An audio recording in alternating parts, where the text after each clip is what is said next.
माह रजब का तज़किरा आते ही एक वाक़या हमारे ज़हनों में आता है, यानी कि शब मिराज का वाक़या। आज इसी वाक़या के बारे में मैं आपसे बहुत कम वक्त में टू द पॉइंट मालूमात कुछ शेयर करूँगी, क्योंकि इस पे एक लॉन्ग वीडियो मैं पहले ही बना चुकी हूँ और जिन राइटर की बुक से मैं बना रही हूँ वो भी डिस्क्रिप्शन में डालूँगी। और उन्होंने जिन मुसन्निफ़ीन की बुक्स पढ़ के ये सारा वाक़या जमा किया है, इसके बारे में मालूमात, वो कहते हैं कि इब्न हिशाम, बुखारी, हमीदुल्लाह सहेली, तिब्रा, कितानी और असद बेग, इन लोगों का कहना है कि मिराज रजब के महीने में, जो कि हिजरी साल का 7वां महीना है, वक़ूअ पज़ीर हुई। और जिस रात हज़रत मोहम्मद सल्लल्लाहु अलैहि वसल्लम ने आसमानों को सफ़र किया वो इस महीने की 27वीं रात थी। मुसलमानों की रवायात के मुताबिक हज़रत मोहम्मद मुस्तफ़ा सल्लल्लाहु अलैहि वसल्लम का आसमानी सफ़र 2 मरहलों पर मुश्तमिल था।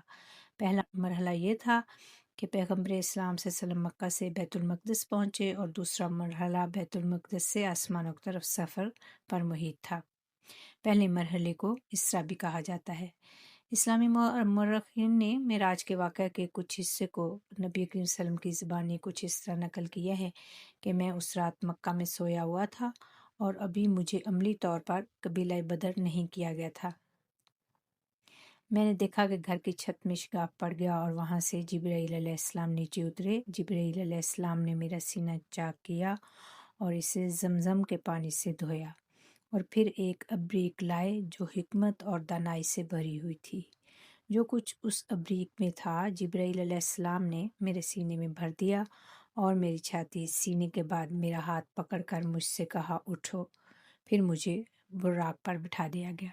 बुर्राक वो सवारी थी जो नबी करीम सल्लल्लाहु अलैहि वसल्लम को ज़मीन से आसमान पे लेके गई थी, यानी कि जिस पर नबी सल्लल्लाहु अलैहि वसल्लम सवार हुए, ये दरअसल खच्चर से बड़ी और घोड़े से छोटी थी, यानी कि दरमियानी थी, और इसकी रफ्तार बिजली की रफ्तार से भी ज़्यादा थी। जब हज़रत मोहम्मद सल्लल्लाहु अलैहि वसल्लम बुराक पर सवार हुए तो ख्वाब और बेदारी की दरमियानी हालत में थे, यानी कि ना तो सोए हुए थे और ना ही बिल्कुल जागे हुए थे। पैगम्बर इस्लाम सल्लल्लाहु अलैहि वसल्लम बुराक पर सवार जब हुए तो सबसे पहले जबरोन नामी शहर में दाखिल हुए। यहाँ हज़रत इब्राहीम अलैहिस्सलाम की कब्र थी। हज़रत मोहम्मद सल्लल्लाहु अलैहि वसल्लम ने इनके मज़ार पर फातिहा पढ़ी।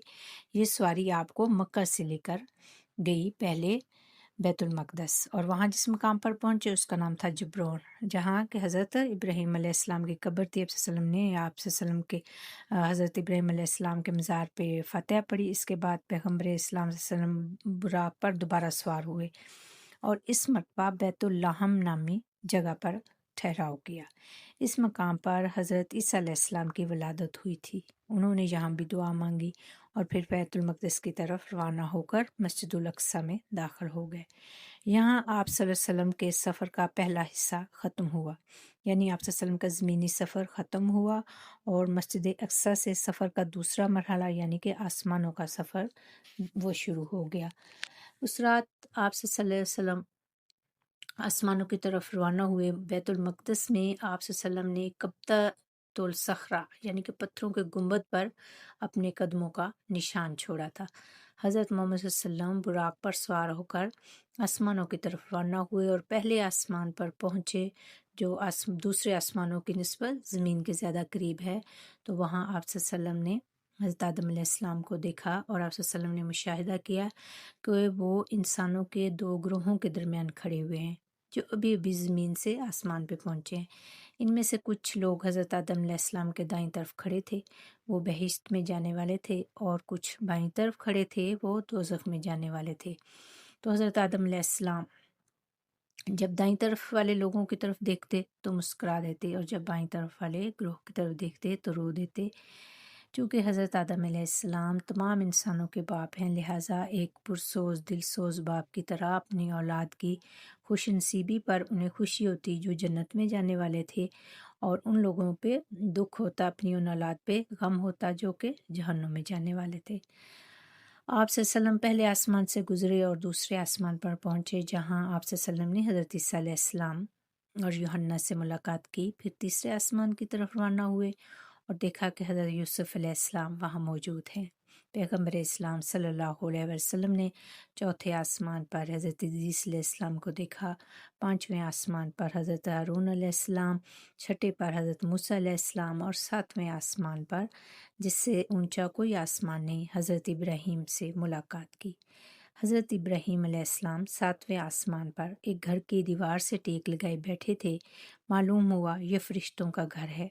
इस घर का नक्शा बिल्कुल ऐसा ही था जैसा खाना काबा का है। सातवें आसमान के बाद ऐसा इलाका शुरू हो गया जो खाना काबा के गिर्द अनवाह की तरह हरम कहलाता था। इस इलाके यानी हरम के आखिरी किनारे पर सिदरतुल मुंतहा वाक़ था। ये उस दरख्त का नाम है जो कायनात के आखिरी सिरे पर वाक़ है। इसके बाद जो है बिल्कुल वो मजहूल मुतलक है, यानी कि इसके बाद कुछ मालूम नहीं कि क्या है। और फिर इस मकाम पर पैगम्बर सल्लल्लाहु अलैहि वसल्लम अल्लाह के इतने करीब पहुँच गए कि अल्लाह ताला के कलम के चलने की आवाज़ आप सल्लल्लाहु अलैहि वसल्लम सुन सकते थे। मालूम हुआ कि इंसानों के माल यहाँ दर्ज किए जाते हैं। अगरचे आप सल्लल्लाहु अलैहि वसल्लम कलम की आवाज़ सुन रहे थे, लेकिन आप सल्लल्लाहु अलैहि वसल्लम को अल्लाह ताला नज़र नहीं आ रहे थे, क्योंकि कोई भी अल्लाह ताला को देखने की ताकत नहीं रखता बराह रास्त इंसान, चाहे वो पैगंबर ही क्यों ना हो। अगरचे आप सल्लल्लाहु अलैहि वसल्लम एक पैगंबर थे, फिर भी किसी वास्ता के बगैर आवाज़ नहीं सुन सकते थे, और अल्लाह की आवाज़ जिब्राईल अलैहिस्सलाम की वसातत से उन तक पहुँच रही थी, यानी उनके ज़रिए से पहुँच रही थी। इस मकाम पर ज़ात बारी ने हज़रत जिब्राईल अलैहिस्सलाम के तवस्सुत से हज़रत मोहम्मद सल्लल्लाहु अलैहि वसल्लम के साथ गुफ्तगू की और उनसे कहा कि हम जानते हैं कि आप सल्लल्लाहु अलैहि वसल्लम को आपके अहले खाना ने तर्क कर दिया है, लेकिन ए मोहम्मद सल्लल्लाहु अलैहि वसल्लम, आप अपनी बुर्दबारी और शकीबाई को हाथ से ना जाने दें, और ये जान लें कि आपसे पहले भी कुछ पैगंबर ऐसे थे जिन्होंने बेशुमार मुसीबतें झेली, और उनमें से कुछ मुख्तलिफ़ अज़ियतों का शिकार होकर अपनी जान तक गंवा बैठे। यानी अल्लाह ताला ने आप सल्लम को तसल्ली दी। इसके बाद अल्लाह ने पैगम्बर इस्लाम सल्लम की आइंदा ज़िम्मेदारियों के बारे में आप सल्लम से गुफ्तगू की। उनसे कहा, जैसा कि मूसा अलैहिस्सलाम ने अपने पैरोकारों को इकट्ठा किया और मिस्र से हिजरत की, इसी तरह आप सल्लम भी अपनी उम्मत के हमरा हिजरत करें और मक्का से निकल जाएं। लेकिन इस काम के लिए मजबूत इरादे और इस्तकामत की ज़रूरत है, और हमने अपने पैगंबर को इसीलिए आसमानों पर बुलाया है कि उसके इरादे और अज़्म में इस्तकामत और पायदारी पैदा करे। जब आप सल्लम बारगाह इलाही से रुखसत होकर ज़मीन पर लौटे तो उन्होंने बारगाह इलाही से जो अहकामात लिए, इस बारे में जो ज़िम्मेदारी थी वो हज़रत मूसा अलैहिस्सलाम ने आपके मुतल्लिक 10 फरमान दरियाफ़्त किए थे, जिनकी ज़िम्मेदारी अल्लाह ताला ने नबी वसल्लम को दी थी कि वो इंसानों तक पहुँचाएंगे। नंबर 1, मुसलमान खुदा यकता के अलावा किसी और की परस्तिश ना करें, अपने माँ बाप का एहतराम करें, सिला रहमी से काम लें, गरीबों मिस्किनों पनाह गुज़ीनों की दस्तगीरी करें, मियाना रवि से काम लें, कंजूसी से परहेज़ करें, फजूल खर्ची से काम ना लें, ज़ना ना करें, इंसानी जान के कत्ल के मुर्तकिब ना हों, दूसरों के माल ख़ास तौर पर यतीमों के माल को गस्ब ना करें, तोलते वक्त बेईमानी से काम ना लें, खिलाफ अकल कामों से परहेज़ करें, यानी ऐसे काम अंजाम ना दें जिन्हें अकल तस्लीम ना करती।